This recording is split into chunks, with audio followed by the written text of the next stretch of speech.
Karim's biryani paradise at liberty and catering services, கோடம்பாக்கத்தின் அறுசுவை அடையாளம்.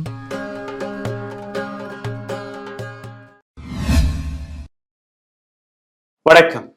ஜபல்பூர் ஜூன் 27 அங்க இருக்கக்கூடிய ஏர்போர்ட் மேல இருக்கக்கூடிய ரூஃப் கொலாப்ஸ் ஆகுது. அதற்கான காட்சியை நீங்க பார்த்து ஜூன் 28 டெல்லி T1 ஒரு சில மாதங்களுக்கு முன்பு பிரைம் மினிஸ்டர் மோடி தலைமையில் இந்த ஏர்போர்ட் துவக்கப்பட்டது. இனாகுரேஷன். எங்க திரும்பி பார்த்தாலும் பிரைம் மினிஸ்டர் மோடியுடைய டெவலப்மெண்ட் மாடல், குஜராத் மாடலை பற்றி கடந்த 10 ஆண்டுகளாக நீங்க கேட்டுக்கொண்டிருப்பீர்கள். ஆனால் இந்த நாட்டில் இருக்கக்கூடிய உண்மையான டெவலப்மெண்ட் எந்த பக்கம் இருந்திருக்க வேண்டுமோ அது எங்கேயுமே பார்க்க முடியவில்லை. எதை பார்த்தாலும் ஒரு ப்ரொபகண்டா, எதை பார்த்தாலும் ஒரு ஹைவே, ஒரு ஏர்போர்ட், ஒரு போர்ட், ஒரு ரயில்வே என்கிற இது போன்ற ப்ரொபகண்டாக்களை மற்றும் இது போன்ற இனாகுரேஷன்களை மட்டுமே நீங்க பார்த்து வருகிறீர்கள். ஆனால் இதற்கு பின்னாடி இருக்கக்கூடிய அந்த உண்மை படத்தை நீங்க புரிந்து கொள்ளவில்லை. எப்படி கோடிக்கணக்கான ரூபாயை செலவழித்ததற்கு பின்பு ஜபல்பூர் போன்ற ஏர்போர்ட் 450 கோடி ரூபாய் செலவில் இந்த ஏர்போர்ட்டை ரிப்பேர் செய்தார்கள். எப்படி இந்த கொலாப்ஸ் நடந்தது? Who is accountable? பொறுப்பு யாரு? இது போன்ற எந்த விதமான கேள்வியும் கிடையாது. GMMR இது போன்ற ஏர்போர்ட்களை தயார் செய்து வருகிறார்கள். இந்த நாட்டில் இருக்கக்கூடிய மிக முக்கியமான பணக்காரர்களுக்கு மட்டும் நீங்க பல்வேறு விதமான சலுகைகளை கொடுப்பது மட்டுமல்லாமல் பல ஏர்போர்ட்களை எடுத்துக் கொடுத்திருக்கிறீர்கள். ஆனால் அதுக்கு பின்னாடி இருக்கக்கூடிய பொறுப்பு யார் பக்கம் என்கிற எந்த விதமான விவரமும் கிடையாது. 2 நாள் 27 ஜபல்பூர், 28 டெல்லி. ஒரு அப்பாவி கார் டிரைவர் பேசஞ்சரை ஏற்றுவதற்காக காத்து கொண்டிருக்கும் போது மேலே இருந்து ஆகாயத்திலிருந்து அந்த பீம் வந்து விடுகிறது. உட்கார்ந்தபடியே அந்த டிரைவர் நசுங்கி உயிரிழந்து விட்டார். இந்த ஒட்டுமொத்த விவகாரத்தை பற்றி இன்னும் ஆழமாக பார்ப்பதற்கு முன்பு இன்னும் ஒரு சில விஷயங்களை நான் உங்களுக்கு எடுத்து காட்ட போகிறேன். Delhi airport T1 roof collapse நீங்க பார்க்கிறீர்கள். ஜபல்பூர் ஏர்போர்ட் ரூஃப் கொலாப்ஸ் அதையும் நீங்க பார்க்கிறீர்கள். Abysmal condition of Ayodhya road, Ram Path என்கிற ஒரு விஷயம் 18 கிலோமீட்டர் தொலைவில் 2 தரப்பில் இருக்கக்கூடிய வீடுகள், வாசலை, அங்க இருக்கக்கூடிய கடைகளை இடித்து அங்க இருக்கக்கூடிய மக்களை அப்புறப்படுத்தி இந்த ரோட்டை கட்டினார்கள். ஒரு ஜகஜகா என்று ஒரு மிகப்பெரிய பிரம்மாண்டமான விழாவையும் கொண்டாடினார்கள். ஒரு மலைக்கு அந்த ரோடு தாங்கவில்லை. அதை விட்டு இந்த ராமர் கோவிலின் பேரில் இந்த நாட்டு மக்களிடம் நீங்க ஓட்டு சேகரித்தீர்களோ, ஒரு கோவிலை கட்டுவதற்கு முன்பே அறகுறையாக அந்த கோவிலையும் நீங்க ஓட்டு வங்கிக்காக அவசரமாக துவக்கி வைத்தீர்கள். இன்னைக்கு அதுவும் ஒடுங்கி கொண்டிருக்கிறது. எந்த நியூ பார்லிமெண்டை பற்றி நீங்க பேசி வருகிறீர்களோ அந்த பார்லிமெண்டின் மீது எந்த அளவில் செலவழித்ததோ அதுவும் இன்னைக்கு லீக் ஆகி கொண்டிருக்கிறது. பல்வேறு இடங்களில் ரிப்பேர் ஒர்க் நடந்து கொண்டிருக்கிறது. பேட்ச் ஒர்க், தமிழ் நாட்டில் ஒரு படம் வெளிவந்தது, பேட்ச் ஒர்க். அதுதான் நாடு முழுவதும் நடந்து கொண்டிருக்கிறது. இது மட்டுமல்ல, Mumbai trans harbour link road, இதில் கிராக் இப்போதான் திறந்து வைத்தார். அந்த லிங்க் ரோட்லேயே ஏற்கனவே பாலமாக அந்த ரோடு வெடித்திருக்கிறது. பிரகதி மேதான் டனல் 800 கோடி ரூபாய் செலவில் பிரகதி மேதானத்தில் G20 சமிட்டின் போது ஒரு அழகான அண்டர் பாஸை இவர்கள் கட்டி இனாகுரேட் செய்தார்கள்.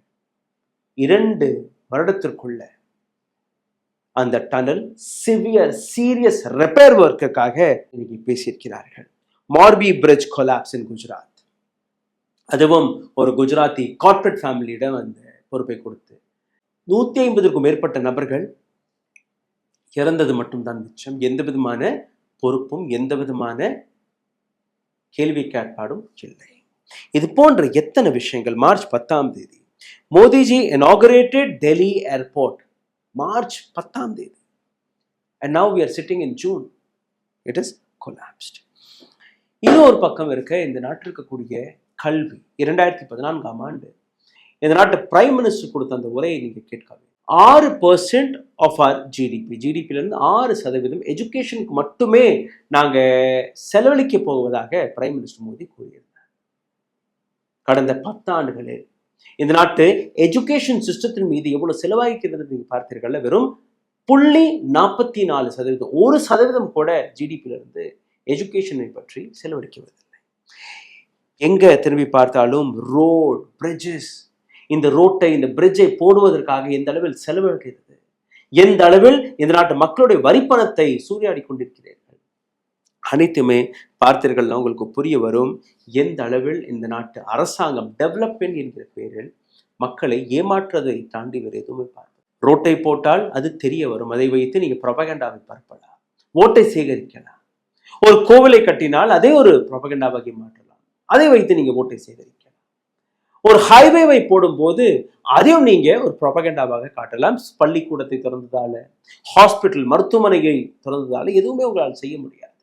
அதாவது எஜுகேஷன், ஹெல்த் மற்றும் ரிசர்ச் மீது எந்த அளவில் இந்த நாடு செலவழித்து வந்ததோ அந்த அனைத்தையுமே பறித்து டெவலப்மெண்ட் என்கிற பெயரில் இவர்கள் செலவழித்து வருகிறார்கள். அதற்கான நிலையை நீங்க பார்த்து 12 கோடி ரூபாய் செலவில் பீகாரில் ஒரு பாலம் போடப்பட்டது.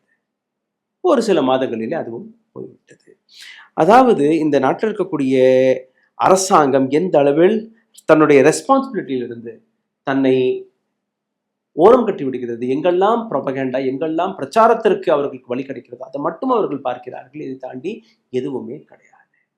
16 எய்ம்ஸை மோடி அவர்கள் திறந்து வைத்தார்கள் என்பதுதான் உங்களுக்கு தெரியும். ஆனால் அந்த 16 எய்ம்ஸில் எத்தனை எய்ம்ஸ் உண்மையிலேயே ஆக்சசபிள் ஆக இருக்கிறது, உண்மையிலேயே எத்தனை எய்ம்ஸ் சரியாக இயங்கிக் கொண்டிருக்கிறது என்று நீங்க பார்த்தீர்கள்னா எதுவுமே சரியாக இயங்கவில்லை என்பதுதான் உங்களுக்கு அந்த செய்தி.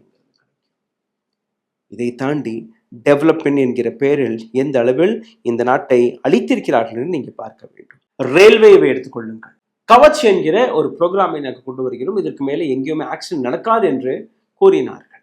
அஸ்வினி வைஷ்ணவ் ரயில்வே மினிஸ்டர், அவரிடம் நீங்க போய் கேட்டீர்கள், எனக்கு எதுவுமே தெரியாது என்று அவர் கூறி வருகிறார். ஆனால் வீடியோ எல்லாம் போட்டு காட்டினார். இங்கிருந்து ஒரு ட்ரெயின் வரும், இங்கிருந்து ஒரு ட்ரெயின் வரும், அப்படியே நின்றுரும், அப்படியே ரிவர்ஸ் ஆயிரும், இதெல்லாம் காட்டினார். ஆனால் உண்மையிலே அந்த கவச் சிஸ்டம் எங்க என்று நீங்க கேட்டீர்கள்னா அதற்கான பதில் கிடையாது.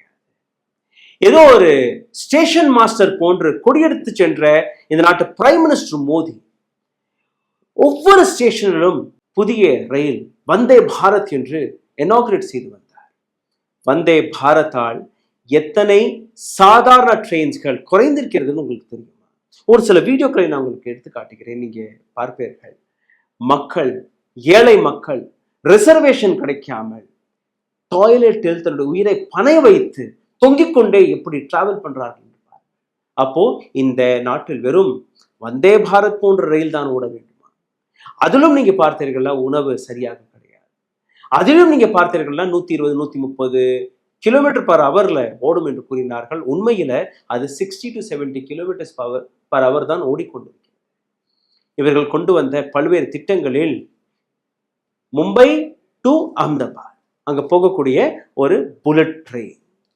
இந்த புல்லட் ட்ரெயின் நீங்க பார்த்தீர்கள்னா அது யாருக்கு பயன், எப்படி இந்த நாட்டில் இருக்கக்கூடிய ஏழைகள் அதை பயன்படுத்துவார்கள் என்று நீங்க பார்த்தீர்கள்? எதுவுமே கிடையாது. அடுத்த 20 ஆண்டுகள் வரை ஜப்பான் நாட்டில் அவர்களுக்கு நாம் இஎம்ஐ கட்ட வேண்டுமா, அந்த அளவில் கடன் வாங்கி வைத்திருக்கிறோம். NHAI, national highway authority of India, நீங்க டோல் எல்லாம் கட்டுறீர்கள் இல்லையா? வருடம் வருடம் டோல் அதிகரித்துக் கொண்டே இருக்கிறது.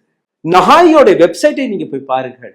15 வருடத்திற்குள், அதாவது ஒரு ரோட்டை நீங்க போட்டீர்களா அதில் 1000 கோடி ரூபாய் செலவாகுதுன்னா 3000 கோடி ரூபாய் வரை நஹாய் சம்பாதிக்கலாம். அதற்கு பின்பு அந்த ரோட்டை மக்களுக்காக ஒதுக்கி கொடுக்க வேண்டும். எந்த விதமான டோலையும் நீங்க வாங்கக்கூடாது. 3 மடங்கு நீங்க சம்பாதிக்கலாம். அதற்கு பின்பு அந்த 3 மடங்கு சம்பாதிப்பதற்கு 5 to 10 வருடம், அதற்கு மேல முடியாது. டெல்லி டு நொய்டான்னு ஒரு ரோடை போட்டார்கள், டிஎன்டி.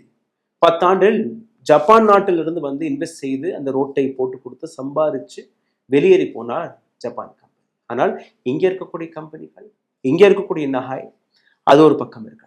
நஹாய் மீது இருக்கக்கூடிய கடனை நீங்க பார்த்தீர்கள்னா நீங்க கொடுக்கக்கூடிய ஒவ்வொரு டோல்ல இருந்தும் 25% நேரடியாக நஹாயோடைய கடனை அடைப்பதற்காகவே போகிறது.